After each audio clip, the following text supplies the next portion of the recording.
India's top competitive exams JEE, NEET, Olympiad, Law, Groups, etc. Guidance కావాలన్నా మీ పిల్లలు 21st century opportunities challenges అర్థం చేసుకుని 10x action takers కావాలన్నా, career guidance కావాలన్నా, parenting guidance కావాలన్నా, విద్యారంగంలో 23 ఏళ్ల ఎక్స్పీరియన్స్ ఉన్న ఎన్బివి సుబ్బారావు గారిని సంప్రదించండి. ఫోన్ 8866298883. నమస్తే. ప్రైమ్ 9 ఎడ్యుకేషన్ కార్యక్రమానికి మీ అందరికీ స్వాగతం. ఎప్పటిలాగానే సరికొత్త టాపిక్తో మీ ముందుకు వచ్చేసాను. అది కూడా ఎన్బివి సుబ్బారావు గారితో. ఈయన మనకు తెలుసు ఇప్పటి వరకు చాలా ఎపిసోడ్స్లో మనకి చాలా ఇంపార్టెంట్ అయిన విషయాలు చెప్తూ ఉన్నారు. అలాగే పిల్లలకి సంబంధించిన గైడెన్స్ కానీ, ఎడ్యుకేషన్లో ఉన్నటువంటి పొరపాట్లు కానీ, లేదంటే ఎడ్యుకేషన్ సిస్టంలో ఎటువంటి అవకాశాలు ఉన్నాయి అనే దాని మీద ఎన్నో ఎపిసోడ్స్ ఇప్పటి వరకు మనకు చేసి చాలా మంచి వ్యాలిడ్ ఇన్ఫర్మేషన్ అయితే ఇచ్చారు. అదే కార్యక్రమంలో భాగంగా మరలా ఇంకొకసారి సుబ్బారావు గారితో పాటు నేను వచ్చేసాను. అయితే ఇప్పుడు మనం ఈరోజు తీసుకున్న పాలసీ అంటే టాపిక్ ఏంటంటే ఎడ్యుకేషన్ పాలసీ 2026. ఇది ఎలా తయారు చేస్తారు, దేనికి అనుసంధానించి ఏ అంశాలను ఇందులో పేర్కొనడం జరుగుతుంది, అలాగే ఇందులో ఉన్న లోపాలేంటి, ఇలా తదితర అంశాలకి సంబంధించిన సుదీర్ఘమైన ఇన్ఫర్మేషన్ అందించడానికి మనతో పాటు ఆయన ఉన్నారు. ఆయన అడిగి మరిన్ని విషయాలు తెలుసుకుందాం. నమస్కారం సార్. నమస్తే అండి sir, nice to have you here once again. Yes sir. So education policy అనేది చాలా ఇంపార్టెంట్. ఎందుకంటే first of all government at the same time students వీళ్ళిద్దరిని కూడా దృష్టిలో పెట్టుకొని ప్రభుత్వం ఎడ్యుకేషన్ పాలసీని తయారు చేస్తుంది. ఇందులో అన్ని కరెక్ట్గా ఉన్న ఏదైనా ఒక చిన్న లోపం వస్తే దాన్ని పెద్ద ఇష్యూగా చేస్తారు. అలాగే రాజకీయం అనేది ఇందులో పులుముకోవడం అనేది చాలా దురదృష్టకరం. అందులో మన కంట్రీలో ఎక్కువగా. ఇది మిగతా కంట్రీస్లోని ఇలాంటివి గవర్నమెంట్ కానీ పాలిటిక్స్ కానీ ఎవరు కూడా ప్రత్యక్షంగా పరోక్షంగా ఇన్వాల్వ్ అవ్వరు, పిల్లల భవిష్యత్తు కాబట్టి. ఎందుకని ఇలా మన దేశంలోనే ఇలా జరుగుతుంది సార్? అదే చాలా దురదృష్టకరం అండి. ఇప్పుడు ఈ report Telangana recommendation. So Telangana education policy ఏదైతే 2026 ఉందో దీనికి సంబంధించినటువంటి అధ్యయనం చాలా లోతుగా 14 నెలల పాటు సుమారుగా 305 విశ్వవిద్యాలయాలని, స్కూల్స్ని, కాలేజెస్ని, right. So different states, Kerala కానివ్వండి, పంజాబ్, ఆంధ్రప్రదేశ్, సో కర్ణాటక, అలాగే వివిధ రకాల దేశాలను కూడా, వియత్నం లాంటి దేశాలు కూడా వెళ్ళి సమగ్రంగా అధ్యయనం చేసి ఇచ్చినటువంటి ఒక రిపోర్ట్ అండి ఇది. అంత కష్టపడ్డారు. సో అంత కష్టపడి 14 నెలల పాటు ఇచ్చినటువంటి ఒక రిపోర్ట్. సో మరి ఈ రిపోర్టు తెలంగాణ విద్యా ముఖ చిత్రాన్ని మార్చబోతుందా? అసలు ఈ రికమెండేషన్స్ ఆచరణ సాధ్యమా, లేదా ఈ రికమెండేషన్స్లో ఏమైనా లోపాలు ఉన్నాయా? సో టీచర్స్ని మరింత అంటే ఆ వాల్యూ లేకుండా ఈ రిపోర్ట్ చూసిందా? అది ఎంతవరకు నిజం? పిల్లలకి అందాల్సినటువంటి విద్యను అందించటానికి ఎటువంటి ప్రతిపాదనలు ఇందులో చేయటం జరిగింది? గవర్నమెంట్ ఎంత సీరియస్గా ఉంది? సో ఈ కమిటీ ఎంత లోతైనటువంటి అధ్యయనం చేసింది అనేటువంటి పాయింట్స్ని చర్చించేటువంటి ప్రయత్నం చేద్దామండి. సో ఈ రిపోర్ట్ గురించి తెలంగాణ వ్యాప్తంగా గత ఐ థింక్ 4-5 రోజుల నుంచి చాలా విపరీతమైనటువంటి అంటే అది ఫార్మల్ కాకుండా ఇన్ఫార్మల్ డిస్కషన్ జరుగుతూ ఉన్నాయి. తటస్థంగా ఈ రిపోర్ట్ని చూస్తే దీన్ని ఎలా అర్థం చేసుకోవాలి అనేటువంటిది ఒక్కసారి చూద్దామండి. దీన్ని ఆకునూరు మురళి గారు ఆధ్వర్యంలో దీన్ని రిపోర్ట్ చేయడం జరిగింది. ఇందులో మొట్టమొదటిగా దేశంలో ప్రీ ప్రైమరీ దగ్గర నుంచి యూనివర్సిటీ స్థాయి వరకు అన్ని అంశాలను కలిపి, అన్ని అంశాలను చర్చించి, అన్ని అంశాలను అధ్యయనం చేసి ఇచ్చినటువంటి ఒక రిపోర్ట్ ప్రీ ప్రైమరీ దగ్గర నుంచి. ఇది పాయింట్ నెంబర్ 1. పాయింట్ నెంబర్ 2 ఏమిటంటే, ఇక్కడ ఈ రిపోర్ట్లో టీచర్స్కి సంబంధించి శాలరీస్ రిలేటివ్గా అయి ఉన్నాయి కాబట్టి వచ్చేటువంటి రోజుల్లో అంటే కొత్త రిక్రూట్మెంట్స్లో శాలరీస్ని ఒకసారి రీవిజిట్ చేయాలి అనేటువంటి ఒక్క చిన్న ప్రతిపాదన ఉంది. సో ఇది నచ్చలేదనుకోండి, సో దీన్ని ఒక్కదాన్ని మనం వ్యతిరేకిద్దాం, లేదా ఇంకా కొన్ని నచ్చని ఉంటే దీన్ని వ్యతిరేకిద్దాం. సో మొత్తం అంతా కూడా ఏంటంటే ఇదే పాయింట్ మీద ఈ డిస్కషన్ జరగటం ఈ అధ్యయనం యొక్క డిస్కషన్ ఆపేస్తుంది. అది ఎడ్యుకేషనల్ డిజైనర్గా నా బాధ. ఒక రాజకీయ నాయకుడు వ్యక్తిగత విమర్శలు చేస్తే గంటల తరబడి దాని గురించి చర్చిస్తారు, గంటల తరబడి దాంట్లో పార్టిసిపేట్ చేస్తారు ఈ జనం అంతా కూడా. రెండవది, ఒక సినిమా యాక్టర్ వివాదాస్పద వ్యాఖ్యలు చేస్తే దాని గురించి అసలు రోజుల తరబడి కొట్టుకుంటారు. అన్నెసరీ టాపిక్ కదండి. కానీ ఇది మన విద్యార్థులు కదా, మన పిల్లల భవిష్యత్తు కదా, తద్వారా రాష్ట్ర భవిష్యత్తు కదా, అదేవిధంగా దేశానికి ఉపయోగపడేటువంటి ఇది కదా. దీని గురించి ఎవరైనా మాట్లాడతారు అంటే ఎవడో మాట్లాడేటువంటి వాడు ఉంటాడు. సో దీని గురించి మీడియాలో కూడా కొన్ని రోజుల పాటు డిస్కషన్ జరగాల్సినటువంటి అవసరం ఉంది. అందులో చెడ్డగా ఉన్నటువంటి పాయింట్స్, ఆమోదయోగ్యమైనటువంటి పాయింట్స్ని అంతే విధంగా చెప్పాల్సినటువంటి అవసరం ఉంటుంది. ఆమోదంగా చేయాల్సినటువంటి పాయింట్స్, ఇబ్బంది అయినా ఎండ్ రిజల్ట్ వచ్చేటువంటి పాయింట్స్ని అందరూ డిస్కస్ చేసి ప్రభుత్వం మీద ఒత్తిడి తీసుకొచ్చి దాన్ని ఆచరణ సాధ్యం చేయాల్సినటువంటి బాధ్యత అందరి మీద ఉంది. సో దాని ద్వారానే ఒక రాష్ట్రం అభివృద్ధి చెందుతుంది. విద్య ద్వారా వచ్చినటువంటి అభివృద్ధి అది స్టాండర్డ్, దాన్ని మీరు మార్చలేరు. అది ఆ ఒక్క కుటుంబానికి, ఆ ఒక్క వ్యక్తికే కాదు, ఆ కుటుంబంలో ఉన్నటువంటి తరాలకి ఆ ఫలాలు అందుతాయి. అది దాని యొక్క గొప్పతనం. సో కాబట్టి ఈ యొక్క రిపోర్ట్ గురించి లోతైనటువంటి గంటల తరబడి డిస్కషన్ చేయాల్సినటువంటి అవసరం ఉంది. తెలుగు మీడియా కూడా దీనికి సరైనటువంటి టైం ఇచ్చి దీని గురించి ఒక వారం రోజులో 10 రోజుల్లో ప్రతి పాయింట్ కూలంకుషంగా చేయాల్సినటువంటి అవసరం ఉందండి. మీలాంటి వారితో చేస్తే సో ఇంకా ఖచ్చితంగా ఆ ఫలాలు అందాలి. సో ఇందులో తప్పులు ఉన్నటువంటివి తప్పులను కూడా మనం ఎత్తి చూపాలి, ఖండించాలి. రైట్. సో ఇదే అండి, ఇది నా యొక్క అభిప్రాయం. దీని మీద అందరూ కూడా ఆలోచించాల్సినటువంటిది అనేటువంటిది నా యొక్క అభ్యర్థన. ప్రతి వ్యక్తికి, మీరు ప్రతి ఒక్కరూ దీంట్లో భాగస్వామ్యమే. తెలంగాణలో ఉన్నటువంటి ప్రతి వ్యక్తి దీంట్లో భాగస్వామిలే. మీరు మాట్లాడవలసినటువంటి అవసరం ఉంది, దీని గురించి తెలుసుకోవలసినటువంటి అవసరం ఉంది. సో ఇక రికమెండేషన్స్కి వద్దామండి.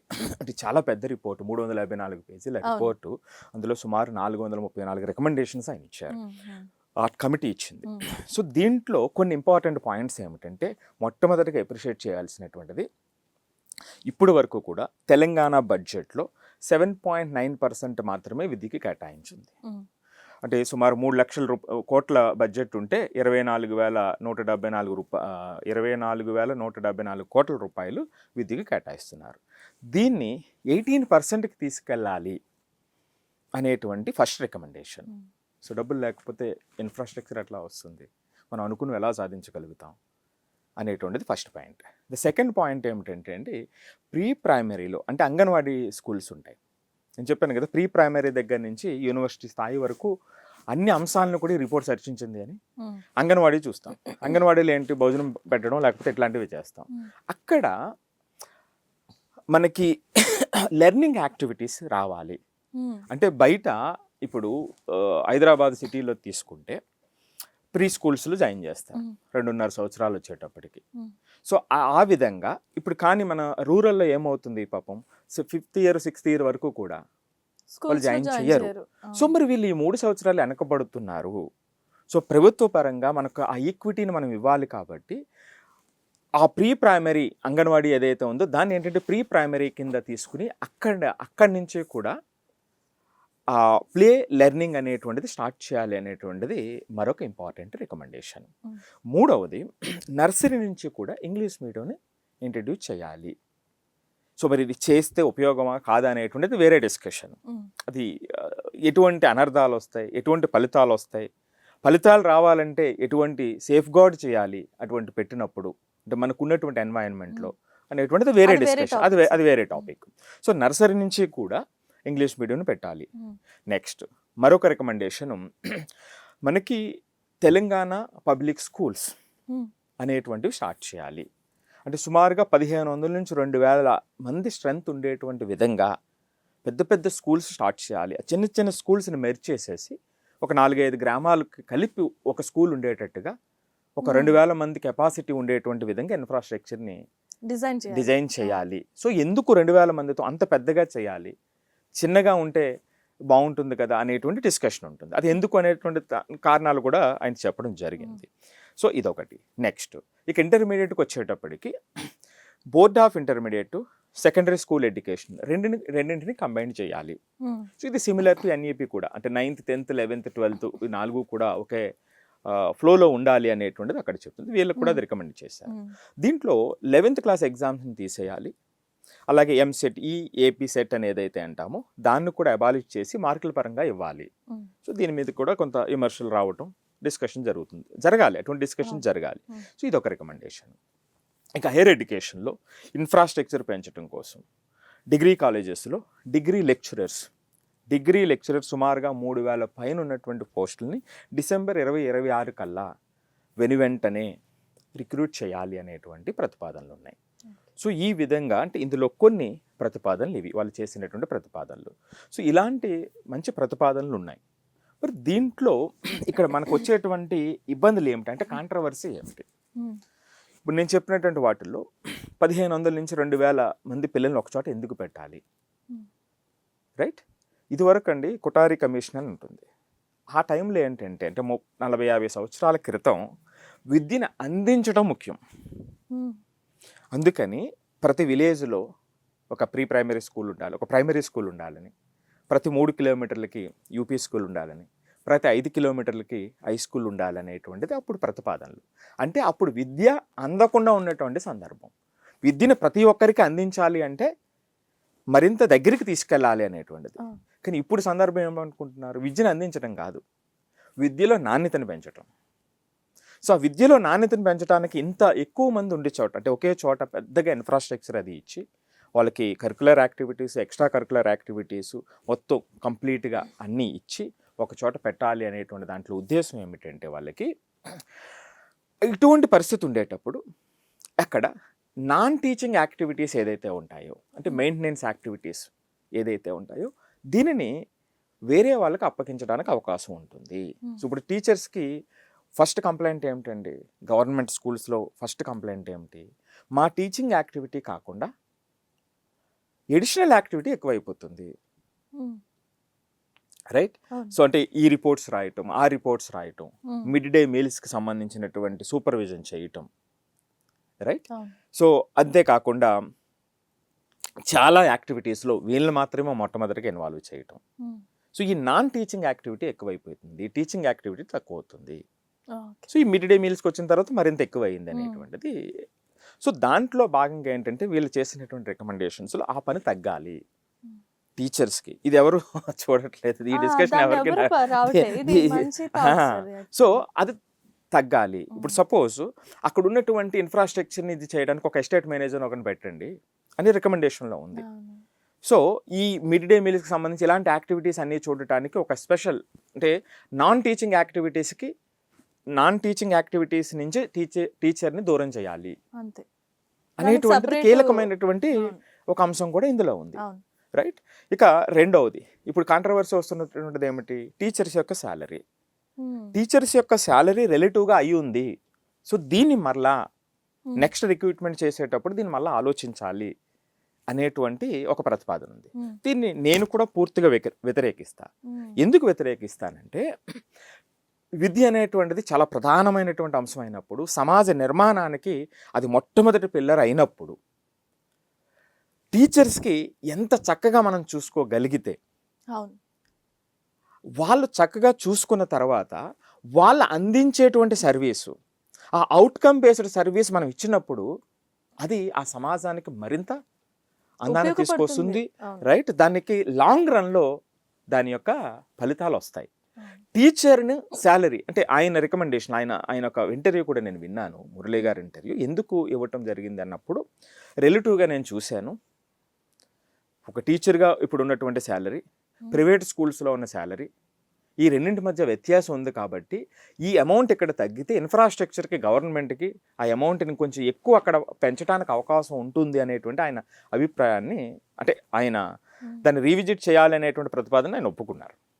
సో ఆయన అంశం అది ఉండొచ్చు. కానీ నేనేమంటానంటే టీచర్ని మనం ఎంత గొప్ప స్థాయిలో చేయబడితే, ఎంత గొప్ప స్థాయిలో ఉంచగలిగితే, అంత గొప్ప స్థాయిలో ఫలితాలను మనం వాళ్ళ నుంచి తెచ్చుకోగలిగితే ఆ సమాజానికి వచ్చేటువంటి విలువ వేరేగా ఉంటుంది. అవును. సో అది పూర్తిగా వ్యతిరేకించాల్సినటువంటి అంశం. సో ఇక మిగిలిన విషయాలను చూస్తేనండి, ఇందులో ఈ టీచర్సే కొంతమంది ఏమిటంటే ఈ మధ్య ఇంటర్వ్యూస్లో చెప్తున్నటువంటిది, ఇది విద్యా హక్కు చట్టం రైట్ టు ఎడ్యుకేషన్ అనేటువంటిది ఏదైతే ఉందో దానికి పూర్తిగా విభిన్నంగా ఉంది, అంటే దానికి వ్యతిరేకంగా ఉంది. ఒకే చోట 1500 మంది 2000 మందిని పెట్టవలసినటువంటి అవసరం ఏముంది? నేను ఇందాక చెప్పినట్టుగా ఆర్టీఏ ప్రకారం ప్రతి ఊరిలో మనకి ప్రైమరీ స్కూల్ ఉండాలి, 3 కిలోమీటర్లకు యూపీ స్కూల్ ఉండాలి, రైట్, 5 కిలోమీటర్లు అక్కడ హై స్కూల్ ఉండాలి. సో ఇలాంటి వాటిని అన్ని తీసేసి వీళ్ళు చేస్తున్నారు, ఇది తప్పు అనేటువంటిది మరొక కాంట్రవర్సీ. అలాగే ఇక్కడ వీళ్ళు ఏమిటంటే బస్సెస్ పెడతాము, మరి దానికి కౌంటర్గా వీళ్ళు ఏం చెప్తున్నారు, రికమెండేషన్లు ఏముంది, ఈ పక్క ఊర్ల నుంచి వచ్చినప్పుడు ఫ్రీ బస్సెస్ కూడా మనం ఆపరేట్ చేస్తాము. సో కాబట్టి పిల్లలకి ఏం ఇబ్బంది ఉండదు. సో అందరూ ఒకే చోట ఉండటం వల్ల ఏంటంటే ఆ మెయింటెనెన్స్ ఈజీ అవుతుంది, తగ్గుతాయి. సో నాన్ టీచింగ్ యాక్టివిటీకి సంబంధించినటువంటి ఖర్చులు తగ్గుతాయి, దాని విధంగా వీళ్ళు చెబుతున్నారు అనేటువంటిది వీళ్ళు చెబుతున్నటువంటి మాట. ఏదేమైనా ఏమిటంటే మొత్తం రిపోర్ట్ అంతా పక్కన పెడితే ఈ ఒక్క అంశం మీద టీచర్ శాలరీ మీద 170,000 మంది టీచర్లు సుమారుగా ఉన్నారు రాష్ట్రంలో. సో ఇది ఈ ఆందోళన. సో ఇది ఇప్పటి వరకు కష్టపడి చేసిందంతా పక్కన పెట్టేసి ఇది ఒక్క దాని మీదనే వీళ్ళందరూ మాట్లాడడం అనేది చాలా దురదృష్టకరం అని చెప్పుకోవాలి. అయితే అండి, ఇప్పుడు ఇది తెలంగాణ రాష్ట్రంలో ప్రతి విద్యార్థికి కూడా నాణ్యమైన విద్య అందించాలి అనేటువంటి ఆబ్జెక్టివ్ మీద తయారైనటువంటి రిపోర్ట్. ఇక్కడ ఏమవుతుందంటే, అంటే ఎలా ఉంటుందంటే రాజకీయం, నేను ఎవరిని నిందించడం నా ఉద్దేశం కాదు, నా ఉద్దేశం ఏమిటంటే పూర్తిగా డిస్కషన్ జరగాలి. నేను ఆర్ఎస్ ప్రవీణ్ గారు ఉన్నారు, ఆయన ఈ రిపోర్ట్ని చాలా తీవ్రంగా విమర్శించడం జరిగింది, పాయింట్ టు పాయింట్ చాలా పాయింట్లు విమర్శించడం జరిగింది. కానీ ఆయన గత 4-5 సంవత్సరాలు, అంటే టీఆర్ఎస్ గవర్నమెంట్ ఉండే సందర్భంలో ఒక 3-4 సంవత్సరాలు SC/ST స్కూల్స్కి సంబంధించి సెంటర్ ఫర్ ఎక్సలెన్స్ అని రకరకాల కార్యక్రమాలు చేశారండి. IAS ట్రైనింగ్ నుంచి, JEE ట్రైనింగ్ నుంచి IAS ట్రైనింగ్ వరకు పిల్లలకి ఇప్పించారు. ఎన్నో 100 మంది కుటుంబాల్లో వెలుగుని చూపించారండి. ఎంతో కష్టపడి ఒక 3-4 సంవత్సరాలు సెంటర్ ఫర్ ఎక్సలెన్సెస్ పెట్టి, పర్టికులర్లీ SC/ST హాస్టల్స్లో, గురుకులాలలో ఎంతో మందిలో వెలుగు చూపించారు, 2 కుటుంబాల్లో వెలుగు చూపించాడు ఆయన, రైట్. సో ఆయనకు తెలుసు. కానీ ఆయన ఏమిటి, ఇప్పుడు ఒక రాజకీయ పార్టీ, సో దాంట్లో ఉండటము, సో దాని వెర్షన్ వినిపించాలనేటువంటి ఉద్దేశంతో ఆయన మాట్లాడడం. సో ఇప్పుడు ఈయన మురళీ గారు ఉన్నారు, ఈయన ఆర్ఎస్ ప్రవీణ్ గారి గురించి మాట్లాడినప్పుడు ఈయన అసలు చేసింది ఎంత అంటే, SC/ST గురుకులాలంటే ఒక 7-10% మాత్రమే ఉంటారు, ఈయనకేం తెలుసు అనేటువంటి ఆయన. కానీ నేనేమంటానంటే, ఎడ్యుకేషన్ డిజైనర్గా ఎక్కువ మందికి విద్య అంది ఆ చిరునవ్వు ప్రతి పిల్లల మీద కనిపించాలంటే ఇలాంటి వ్యక్తులు ఇద్దరూ కలిసి సంయుక్తంగా చేస్తే అది రాష్ట్రానికి ఎంత ఉపయోగపడుతుంది. సో దురదృష్టం ఏమిటంటే ఆయనేమో కేసీఆర్ అంటే ఆయనకు కోపం ఒక ఆయనకి, ఇంకో ఆయన కేసీఆర్ని వెనకేసుకు రావాల్సినటువంటి అవసరం ఉంటుంది. అంటే ఈ రాజకీయ ముసుగులో, రాజకీయ విమర్శల నేపథ్యంలో మనకి పిల్లలకి అందాల్సినటువంటి ఫలితాలు ఆగిపోతున్నాయి. ఈ రాజకీయ విమర్శల విధిలో మంచి చెడ్డ అనేటువంటి తేడా లేకుండా ఎవరికి నచ్చినట్టుగా వాళ్ళు, నేను దీన్ని అభిమానిస్తే వాళ్ళు చెప్పిందే కరెక్ట్, నేను వీళ్ళని అభిమానిస్తే వీళ్ళు చెప్పిందే కరెక్ట్ అనేటువంటి సుడిగుండంలో మనం ప్రజలు చిక్కుకుని ఉన్నారు. సో ప్రత్యేకించి ఈ పాయింట్ గురించి ఎందుకు ఇంత పేర్లు తీసుకొని మాట్లాడుతున్నానంటే, ఇది విద్యకి సంబంధించిందండి. ఎందుకంటేనండి, ఈ విద్యకి సంబంధించిన రికమెండేషన్స్ ఎప్పుడూ కూడా జమీమా గారు కంటిన్యూటీ రావాలి. ఈ రికమెండేషన్, సపోజ్ ఈ రికమెండేషన్స్ గవర్నమెంట్ తీసుకుంది అనుకుందాం, తీసుకుంటే 10 నుంచి 15 సంవత్సరాల కంటిన్యూస్గా ఏ గవర్నమెంట్ ఉన్నా సరే ఆ కంటిన్యూటీ ఉన్నప్పుడే ఫలితాలు అందుతాయి, లేకపోతే ఫలితాలు అందవు. ఇప్పుడు గవర్నమెంట్, ఇప్పుడు హైదరాబాదే పరిస్థితి చూడండి, హైదరాబాద్ అభివృద్ధిని చూడండి. 1996 దగ్గర నుంచి ఇప్పటి వరకు కూడా, అప్పుడు చంద్రబాబు గారు కానివ్వండి, తర్వాత రాజశేఖర రెడ్డి గారు కంటిన్యూటీ కానివ్వండి, తర్వాత కేసీఆర్ గారు మరింత ముఖ్యంగా కంటిన్యూటీ చేసినటువంటి విధానం కానివ్వండి, ఈ మొత్తం ఒక 20 సంవత్సరాలు ఈ రోజున హైదరాబాద్ అంటే మనం అందరూ గర్వంగా చెప్పుకునేటువంటి పరిస్థితి ఇప్పుడు ఉంది. పరిస్థితి, అవును. అంతే కదండి. అభివృద్ధి అంటే చెందింది అది మెట్రో ఎప్పుడు సిటీ. ఎప్పటి నుంచో పేరున్నటువంటి సిటీ అయినప్పటికీ కూడా మారినటువంటి పరిస్థితుల్లో అంటే 21వ శతాబ్దంలో కూడా దాని యొక్క ప్రాధాన్యతను ప్రపంచవ్యాప్తంగా నిలబెట్టుకుంది. ఎన్ని సిటీలు లేవండి పూర్వం నుంచి, ఎన్నో గొప్ప గొప్ప సిటీలు లేవా, ఇప్పుడు కనబడతాయి అవి, రైట్? అవును. సో పూర్వం పేరు ఉన్నప్పటికీ కూడా ఆ పేరుని ఈ నాయకులు నిలబెట్టారు అనేటువంటిది నా ఉద్దేశం, ఉమ్. రైట్? Correct. సో ఒకరిని వెనకేసుకు రావడం, ఒకరిని విమర్శించడం అనేటువంటిది మన ఉద్దేశం కాదు. సో ఆ విధంగా విద్యకి సంబంధించిన దాంట్లో ఆ కంటిన్యూటీ చాలా అవసరం. అవును. ఇక ఈ రిపోర్ట్కి సంబంధించి గవర్నమెంట్ రిపోర్ట్స్ అన్నీ పేపర్ మీద ఎంతో అద్భుతంగా ఉంటాయి. ఆచరణలోనికి వచ్చేసరికి సో మరి ఆచరణలో ఇది ఎంతవరకు వస్తుంది? వేరే రిపోర్ట్ లాగా వేరే ఫైల్స్లో, దుమ్ము పట్టిన ఫైల్స్లో ఇది ఒకటి పడుతుందా? అలా పడకూడదు అనేటువంటిదే తాపత్రయం నాది. ఇది. అవును. రైట్? అవును. సో అందులో అవసరం లేనటువంటి పాయింట్ తీసేద్దాం. అది 5% ఉన్నాయా, 10% ఉందా, లేదా 1% ఉందా, 20% ఉందా, 30% ఉందో అసలు పక్కన పెడదాం. మరి మిగిలిన చూద్దాం. ఉమ్. ఎవరో ఒకరు మొదలు పెట్టాలి కదా, ఆ మార్పుకి ఎవరో ఒకరు మొదలు పెట్టాలి కదా. అవును. సో కాబట్టి ఇది ఆచరణలో ఎంతవరకు వస్తుంది? మరి ఆచరణలో ఇబ్బందులు ఉంటాయి. ఉమ్. ఎందుకంటే వీళ్ళు ప్రతిపాదించినటువంటి దాంట్లో తెలంగాణ పబ్లిక్ స్కూల్స్కి ఒక్కొక్క స్కూల్కి 10 నుంచి 15 కోట్ల రూపాయలు ఖర్చు అవుతుంది అనేటువంటిది ఒక అంచనా. ఎస్, ఇప్పుడు ఉన్నటువంటి పరిస్థితుల్లో ఎగ్జాక్ట్గా చాలా బాగా వేశారు. అది అవసరం, ఉమ్. అంత అవుతుంది. కానీ వీళ్ళు 3,000 స్కూల్స్ పెట్టాలనుకుంటారు అనేటువంటి ప్రతిపాదన. ఉమ్. అది కమింగ్ 5 yearsలో పెడతారా, 3 yearsలో పెడతారా అనేటిది వేరే విషయం. మరి 3,000 స్కూల్స్ పెట్టాలంటే ఒక్కొక్క దానికి 15 కోట్లు అయితే ఎంత అవుతుందండి? 15 45,000 కోట్లు అవుతుంది. ఉమ్. ఇంత ఫండ్స్ ఎక్కడి నుంచి వస్తాయి? ఎప్పుడు పెడతారు? రైట్? ఇది first point. The second point ఏమిటంటే ఈ రిపోర్ట్లో నాకు కనిపించినటువంటి ఒక లోపం, అంటే ఇందాక టీచర్స్ది ఒకటి చెప్పాను, ఇంకొకటి లోపం చెప్తాను. నేను చాలా చూశాను, 354 పేజీల రిపోర్టు. నాకు కనిపించింది ఏమిటంటే, ఒక మిస్ అయింది ఏమిటంటే, గవర్నమెంట్లో ఎప్పుడూ కూడానండి ఒక్కొక్కసారి మంచి నాయకులు ఉంటే ఇన్ఫ్రాస్ట్రక్చర్ ఇస్తారు, అవును. తర్వాత ఎక్కడ ప్రాబ్లం వస్తుంది? మెయింటెనెన్స్లో ప్రాబ్లం వస్తుంది. ఉమ్. అక్కడ లోకల్గా నాయకులు, మంచి నాయకులు ఉన్నారనుకోండి, ఆ స్కూల్స్కి మంచి చేయాలనుకోండి, వీళ్ళని పట్టుకుని మొత్తం మీద 10 లక్షలు 20 లక్షలు కోటి రూపాయలు ఫండ్ తీసుకొచ్చేసి ఒక కంప్యూటర్ ల్యాబ్ పెట్టడము, ఇన్ఫ్రాస్ట్రక్చర్ ఇవ్వడమో చేస్తారు. ఉమ్. తర్వాత ఏమవుతాయి? 4-5 నెలల తర్వాత ఏమవుతాయి? అది పని చేయకపోతే పని చేయించేవాడు ఉండడు, ఉమ్. ఆ మెయింటెనెన్స్ ఉండదు, తర్వాత మూతపడతాయి, దుమ్ము పట్టేస్తాయి. పడిన కష్టం అదంతా వ్యర్థమైపోద్ది, ఎవరికి ఉపయోగపడుతుంది? సో ఇక్కడ ముఖ్యమైనటువంటి ఏమిటంటే గవర్నమెంట్లో కంటిన్యూటీ, అంటే దాని మెయింటెనెన్స్. ఉమ్. సో మెయింటెనెన్స్కి సంబంధించినటువంటి, అంటే ఈయన ప్రతిదీ కూడా ఎవరెవరు ఎక్స్ట్రా అవసరం అవుతారు, టీచింగ్లో ఎంత, నాన్ టీచింగ్లో ఎంత, ఒక్కొక్కరికి ఎంత శాలరీ అవర్స్ ఉంటుంది అనేటువంటి కాలిక్యులేషన్ ప్రతిదీ డీటెయిల్డ్గా వేసి 12 నుంచి 15 కోట్లు అవుతుంది ఒక స్కూల్కి అనేటువంటిది అరైవ్ అయ్యారు. ఉమ్. కానీ ఇప్పుడు ల్యాబ్ ఉంది, ల్యాబ్కి ఒక 25 lakhs అవుతుందని వేశారు అనుకుందాం. సో మరి దానికి ల్యాబ్ పెట్టడం ముఖ్యం కాదు కదా, అది మొదటి స్టెప్ మాత్రమే. రెండో స్టెప్ ఏమిటి? దాని మెయింటెనెన్స్. కమింగ్ 5 years దాని మెయింటెనెన్స్కి సంబంధించినటువంటి ఇది మిస్ అయ్యిందండి. అవును. సో మెయింటెనెన్స్కి సంబంధించినటువంటివి ఎలా తీసుకొస్తారు అనేటువంటిది అదొకటి మిస్ అయ్యింది.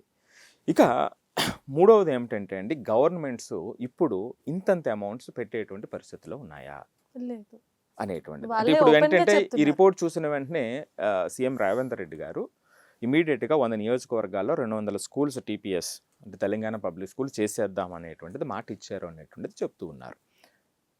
ఉమ్. సో ఇది మోడల్గా చూపిద్దాము, దాని తర్వాత ఒకటి ఎక్స్టెండ్ చేసుకుంటూ వెళ్దాం అనేటువంటిది. సో కాకపోతే ఏంటంటే ఆచరణలో ఈ మెయింటెనెన్స్కి సంబంధించి ఎటువంటి జాగ్రత్తలు తీసుకుంటారు అనేటువంటిది. సో ఇప్పుడు ఇన్ఫ్రాస్ట్రక్చర్ ఉంది, సో దీంట్లో చాలా డిఫైన్ చేశారు. ఇన్ఫ్రాస్ట్రక్చర్లో వాష్రూమ్ ఏ డైమెన్షన్స్లో ఉండాలి, ఎన్నిసార్లు క్లీన్ చేయాలి, ఇది ఎవరికి ఎండోర్ చేయాలి, సో ఈ బాధ్యత ఎవరికి ఇవ్వాలి, ఏంటి అనేటువంటివి చాలా లోతుగా రాశారు. ఉమ్. అంటే ఇప్పుడున్నటువంటి పరిస్థితులకు తగ్గట్టుగా ఏ విధంగా దీని మెయింటెనెన్స్ చూడాలి, ఎవరికి కేటాయించాలి అనేటువంటివి చూడడం జరిగిందనమాట అండి. అందుకనే ఈ రిపోర్ట్ మీద చాలా లోతైనటువంటి సెర్చ్ జరగాలి, ఉమ్. పదే జరగాలి. తప్పనిసరిగా గవర్నమెంట్లు ఏమిటంటే రైట్ పాయింట్స్ని అడాప్ట్ చేసుకుని తీరాల్సినటువంటి పరిస్థితిని తీసుకురావాలి. ఉమ్. అవును. విమర్శలు చేస్తూనే, నచ్చినటువంటి వాటిని విమర్శిస్తూనే అందులో ఉన్నటువంటి మంచి ఇంప్లిమెంట్ అయ్యి మన పిల్లవాడికి క్లాస్ రూమ్కి చివరికి చేరాలి అనేటువంటిది నా ఉద్దేశం. ఇందులో మరొక ముఖ్యమైనటువంటిది అసలు ఇది ఎలా పనిచేయాలి. దీనికి ఒక 4 పిల్లర్స్ ఉన్నాయి. మొట్టమొదటి పిల్లర్ టీచర్, రెండవది కరికులం అండ్ పెడగాజీ, మూడవది ఇన్ఫ్రాస్ట్రక్చర్, సో నాలుగవది సంబంధించి పేరెంటల్ ఇన్వాల్వ్మెంట్. అంటే ఇప్పుడున్నటువంటి పరిస్థితికి అనుగుణంగా రాశారు అనేటువంటిది నేనైతే చెప్తాను. టీచర్ ఉన్నారు, టీచర్ ఎక్కడ ఇబ్బంది అవుతుంది, మీరు టీచర్ గవర్నమెంట్ టీచర్ కావాలంటే జమీమా గారు ఎంత కష్టం, చాలా కష్టం, చాలా కాంపిటీషన్. డిగ్రీ చదవాలి, బీఈడి చదవాలి, రైట్, ఎగ్జామ్స్ సో లేదా డిఎడ్, టెట్, రైట్, డిఎస్సి రాయాలి. సో ఇవన్నీ రాసిన తర్వాత అంటే వీళ్ళంతా ఎంత మంచి వాళ్ళు ఈ టీచింగ్ పోస్ట్కి వస్తారు. మరి ఈ ఫలితాలు ప్రైవేట్ సెక్టార్తో పోల్చినప్పుడు రిలేటివ్గా లో ఉన్నాయి అనేటువంటి దాన్ని వాస్తవమే కదా. మరి ఎందుకు ఇలా జరుగుతుంది అంటే టీచర్స్ యొక్క అడాప్షన్లో ఎక్కడైనా లోపం ఉందా, టీచర్ అప్డేట్ అవడంలో ఎక్కడైనా లోపం ఉందా, రైట్. సో మరి టీచర్కి కావాల్సింది ఏమిటి, టీచర్కి కావాల్సినటువంటిది ప్రొఫెషనల్ డెవలప్మెంట్. సో డెవలప్మెంట్ ఎట్లా జరగాలి, వాళ్ళకి ట్రైనింగ్ ఇవ్వడం సరిపోతుందా. నేను ఇందాక అన్నాను చూసారా, ఎడ్యుకేషన్ అందరికీ పంచడం కాదు, ఇప్పుడు చేర్చడం కాదు, ఎడ్యుకేషన్లో ప్రామాణికాలను పెంచడం, దాని వాల్యూని పెంచడం అనేటువంటిది ఇప్పుడు ఉన్నటువంటి need of the hour. So దాంట్లో మొట్టమొదటిది ఏమిటి, టీచర్. టీచర్ మాత్రమే ఈ పాలసీ యొక్క ఇంప్లిమెంటేషన్ని క్లాస్ రూమ్లో తద్వారా పిల్లలకి తద్వారా సమాజానికి చేర్చేవాడు. కానీ దురదృష్టం ఏమిటంటే ఇక్కడ ఈ రిపోర్ట్ నుంచి మ్యాక్సిమం టీచర్స్ నుంచి వ్యతిరేకత వచ్చినప్పుడు ఇది ఎంత గొప్పదైతే ఏముంది, రైట్. సో కాబట్టి నేను అందుకే ఇందాక అన్నాను, టీచర్స్కి గవర్నమెంట్ ఎంత శాలరీస్ ఇవ్వగలిగితే, ఎంత ఎక్స్టెండ్ అయితే అవకాశం ఉందో అంత ఇచ్చి వాళ్ళని ప్రొఫెషనల్గా డెవలప్ చేస్తూ వాళ్ళ యొక్క అవుట్కమ్స్ని సరిగ్గా నిర్దేశిస్తూ తీసుకెళ్తే తప్ప విద్యా వ్యవస్థ బాగుపడదండి. సో మీరు ఎంత ఇన్ఫ్రాస్ట్రక్చర్ ఇచ్చినా సరే అది నిరుపయోగం. ఇన్ఫ్రాస్ట్రక్చర్ అనేటువంటిది ఇప్పుడున్నటువంటి దాంట్లో మీకు కొంత వాల్యూని యాడ్ చేస్తుంది టీచర్ ఉంటే. టీచర్ సరిగా లేకపోతే ఈ యొక్క ఇన్ఫ్రాస్ట్రక్చర్ జీరో. ఒక టీచర్ అనే పదం యూజ్లెస్ అయిపోయింది మొత్తం అంతే. సిస్టమ్ అంతా. సో కానీ టీచర్ కరెక్ట్గా ఉండేటప్పుడు ఇన్ఫ్రాస్ట్రక్చర్ లేకపోయినా ఎదగటానికి అవకాశం ఉంటుంది. టీచర్కి ఇన్ఫ్రాస్ట్రక్చర్ తోడైతే దాని ఫలితాలు మరింత గొప్పగా ఉంటాయి. సో కాబట్టి టీచర్ని బైపాస్ చేసి లేదా టీచర్ని భయపెట్టి చేసేటువంటిది ఎడ్యుకేషన్ దాంట్లో ఏది జరగదండి, సక్సెస్ కాదు. ఇక ఇప్పుడున్నటువంటి పరిస్థితుల్లో జమీమా గారు మరొక ఇంపార్టెంట్ విషయం ఏమిటంటే పేరెంట్స్కి టీచర్స్కి మధ్య ఆ సఖ్యత లేకపోతే. ఎందుకంటే పేరెంట్స్, నేను ఎప్పుడు అడుగుతుంటా, పేరెంట్స్ ఎవరి కోసం కష్టపడతారు, పిల్లల గురించి. టీచర్స్ ఎవరి కోసం కష్టపడతారు, ఈ ఎడ్యుకేషన్ ఇన్స్టిట్యూషన్ ఎవరి కోసం కష్టపడతారు. మరి వీళ్ళు ముగ్గురు ఒకరినొకరు నిందించుకుంటే ఏమవుతుంది, మొత్తం కొలాప్స్ అయిపోతుంది కదా. మరి వీళ్ళ ముగ్గురు గమ్యం ఒకటైనప్పుడు వీళ్ళు ముగ్గురు చేయ కలపాలా, ఉంటేనే కదా. సో కాబట్టి మరింత ముఖ్యంగా ఇప్పుడున్నటువంటి పరిస్థితుల్లో పేరెంట్స్ యొక్క పాత్ర చాలా ఎక్కువ ఉంటుంది. ఎందుకు పేరెంట్స్ యొక్క పాత్ర ఎక్కువ ఉంటుంది, ఇప్పుడున్నటువంటి పిల్లల పరిస్థితి ఎట్లా ఉంది 21st సెంచరీలో. సో ఈ పేరెంట్ సపోర్ట్ లేకుండా టీచరు 100% చేయలేకపోతాడు. ఇటు పిల్లవాడు బిహేవియర్కి సంబంధించి ఇక్కడ ఒక విషయం చాలా లోతుగా అర్థం చేసుకోవాలి. స్కూలింగ్ వేరే, ఎడ్యుకేషన్ వేరు. స్కూల్కి వెళ్తే ఎడ్యుకేషన్ రాదు, ఓకే. స్కూలింగ్ వేరే, ఎడ్యుకేషన్ వేరు. సో ఇప్పుడున్నటువంటి పరిస్థితుల్లో ఆ ఎడ్యుకేషన్ ఇన్కల్కేట్ చేయడానికి స్కూల్ అనేటువంటిది ఒకటి. ఇదివరకు స్కూల్ యొక్క పాత్ర అత్యధికం. ఇప్పుడు స్కూల్తో పాటు వేరే పాత్రలు కూడా ఇక్కడికి వచ్చినాయి, రైట్. సో ఇప్పుడు ఈ ఎడ్యుకేషన్ అందించడానికి అంటే పిల్లవాడు స్కూల్ నుంచి బయటకు వచ్చిన తర్వాత కూడా నేర్చుకోవడానికి 100% అవకాశాలు ఉన్నాయి ఇప్పుడు. సో ఈ స్కూల్ అనేటువంటిది వాడిని మ్యాక్సిమం లెర్న్ చేయడానికి ఎంత అవకాశం కల్పిస్తుంది అనేటువంటిది ఇంపార్టెంట్, రైట్. సో అంటే ఈ విధంగా లోతుగా దీని గురించి విశ్లేషణ జరగాలండి. దీని గురించి కూడా చర్చలు అనేవి అవసరం, ఇప్పుడు చాలా ఫ్రీక్వెంట్గా జరగాలి. సో దాని ద్వారా ఒక ఏకాభిప్రాయం రాష్ట్ర వ్యాప్తంగా రావాలి. గవర్నమెంట్ ఇన్విటబుల్గా కొన్ని ఆచరణాత్మకమైనటువంటివి వెంటనే తీసుకుని అడాప్ట్ చేసుకోవాలి, ఆచరణలో పెట్టాలి. తద్వారా ప్రీ ప్రైమరీ దగ్గర నుంచి యూనివర్సిటీ వరకు అంటే విద్యా ప్రమాణాలు పడిపోయినాయి అనేటువంటిది ఎవరు ఒప్పుకున్నా ఒప్పుకోకపోయినా అది నిజం. పడిపోయినటువంటి విద్యా ప్రమాణాలను నిలబెట్టడం కోసం ఖచ్చితంగా ఇది కంటిన్యూటీతో అంటే అధికార పక్షం ప్రతిపక్షం అని కాకుండా అందరూ మంచి మనసుతో అందరూ మంచి కంటిన్యూటీగా ఒక 10-15 సంవత్సరాలు, ఒక 15 సంవత్సరాలు విజన్తో ఈ మార్పుకి శ్రీకారం చుట్టాలి అనేటువంటిది ఇనీషియల్గా ఈ రిపోర్ట్ గురించి నేను చెప్పగలనండి. సో ఈ లోపల అంటే టీచర్ ప్రొఫెషనల్ డెవలప్మెంట్కి ఎటువంటి జాగ్రత్తలు తీసుకోవాలి, పేరెంటల్ ఇన్వాల్వ్మెంట్ గురించి ఎటువంటి జాగ్రత్తలు తీసుకోవాలి, ఇన్ఫ్రాస్ట్రక్చర్ యూసేజ్లో ఎటువంటి జాగ్రత్తలు తీసుకోవాలి, ఎగ్జామినేషన్ ప్రిపరేషన్కి సంబంధించినటువంటివి ఏ విధంగా ఆచరణాత్మకంగా పిల్లలకి సలహా ఇవ్వాలి అనేటువంటి రికమెండేషన్ చాలా లోతుగా ఉన్నాయి ఇందులో. సో దాన్ని ఏంటంటే ఒక్కొక్క పాయింట్ ఒక్కొక్క దాని కింద డిస్కస్ చేస్తేనే దాని వాల్యూ తెలుస్తుంది. సో ఇప్పుడు ఏమిటంటే ఈ వీడియోలో ఓవరాల్గా ఈ రిపోర్ట్కి సంబంధించినటువంటి కొన్ని కీలకమైనటువంటి అంశాలు, కొన్ని కాంట్రవర్షియల్ ఎందుకు వచ్చినాయి అనేటువంటిది మాత్రం మనం ఇక్కడ మాట్లాడడం జరిగిందండి. సో ఏదేమైనా మరింత డిస్కషన్ జరగాలనేటువంటిది నా మీ అభిప్రాయం. ఎస్, సో సుబ్బారావు గారు చాలా డీప్ మీరు అనాలిసిస్ చేశారని చెప్పాలి. ఎందుకంటే ఇంత బాగా ఎవరు ఆలోచించరు. చేస్తున్నారు కదా అని అంటే చేస్తున్నారు, ఎందుకు చేస్తున్నారులే అని చెప్పి లైట్ తీసుకోవచ్చు. కానీ మీరు మొత్తం ఆ పేజీలన్నీ చదివి, ఇందాకేదో నెంబర్ చెప్పారు 354 పేజీలు చదివి దీంట్లో valid point to point note చేసుకొని ఇంత విశ్లేషణగా మీరు చెప్పారు అని అంటే మీకు విద్యా వ్యవస్థ మీద ఉన్న బాధ్యత చాలా తేటతెల్లం అవుతుంది. అంతేకాదు మీరు అన్నట్లుగానే ఖచ్చితంగా రాజకీయ ఇన్వాల్వ్మెంట్ ఉన్నా అది మంచి కోసం ఉపయోగించాలి, అంతే తప్పించి ఎవరి లబ్ధి కోసం వాళ్ళు లేదా ప్రభుత్వం పైన విమర్శలు చేయడానికో లేదంటే దీనివల్ల వాళ్ళు ఫేమస్ అవడానికో కాదు.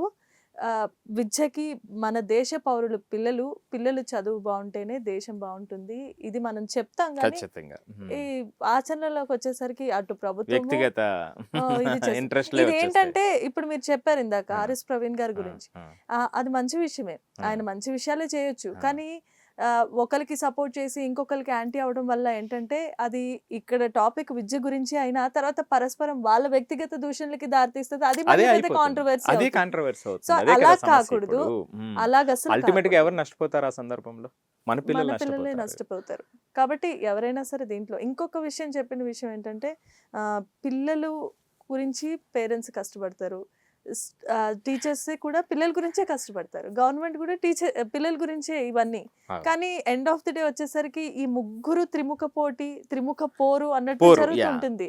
దీని వల్ల ఏంటంటే మొత్తం ఆ సిస్టమ్ చెడిపోతుంది. కాబట్టి ఇలాంటి విషయాల మీద మీరు ఇంత సుదీర్ఘంగా అనాలిసిస్ చేసి మాకు చాలా మంచి విషయాలు చెప్పారు. అంటే ఇప్పటి వరకు ఎడ్యుకేషన్ కి సంబంధించి చాలా విషయాలు చెప్పారు, కానీ ఎడ్యుకేషన్ సిస్టమ్ కి సంబంధించి పాలసీ గురించి చెప్పడం మాత్రం it's hats off to you sir. చాలా చాలా ధన్యవాదాలు. నేను కూడా చాలా విషయాలు నేర్చుకున్నాను. Thank you so much. So చూసారు కదండి, ఇది ఇవాళ ఎడ్యుకేషన్ పాలసీ 2026 ఎస్పెషల్లీ ఇన్ తెలంగాణకి సంబంధించినటువంటి అప్డేట్. ఇలాంటి ఇంట్రెస్టింగ్ టాపిక్స్ గురించి కీప్ వాచింగ్ ప్రైమ్9 ఎడ్యుకేషన్. నమస్తే. ఎన్బివి సుబ్బారావు గారు ఆధునిక ఎడ్యుకేషనల్ డిజైనర్. ఈ 21వ శతాబ్దంలో విద్యార్థులు, ఉపాధ్యాయులు, తల్లిదండ్రులపై లోతైన పరిశోధన చేశారు. 3 బుక్స్ కూడా రాశారు. విద్యార్థులకు మార్క్స్ మరియు ర్యాంక్స్ తో పాటు ఇప్పుడు self learning growth mind set అత్యవసరమని ఆయన డిజైన్ చేసిన ఇన్నోవేటివ్ ఎక్సైల్ మైండ్ ఆర్పిటి ఫ్రేమ్వర్క్ లాంటి సెషన్స్, ప్రాక్టికల్ మరియు వర్చువల్ టెక్నిక్స్ అందిస్తూ దేశవ్యాప్తంగా విద్యార్థులను సెల్ఫ్ రిలయంట్ గా తయారు చేస్తున్నారు. ఆయన క్లాస్ రూమ్ బలపడితే భారతదేశం మరింత బలపడుతుందని నమ్ముతారు. ఇప్పటి వరకు 17,550 మంది విద్యార్థులకు జేఈఈ, నీట్, మెంటర్షిప్, 2,530 మంది టీచర్స్ కి ట్రైనింగ్, 1,850 మంది పేరెంట్స్ కి మెంటర్షిప్ అందించారు.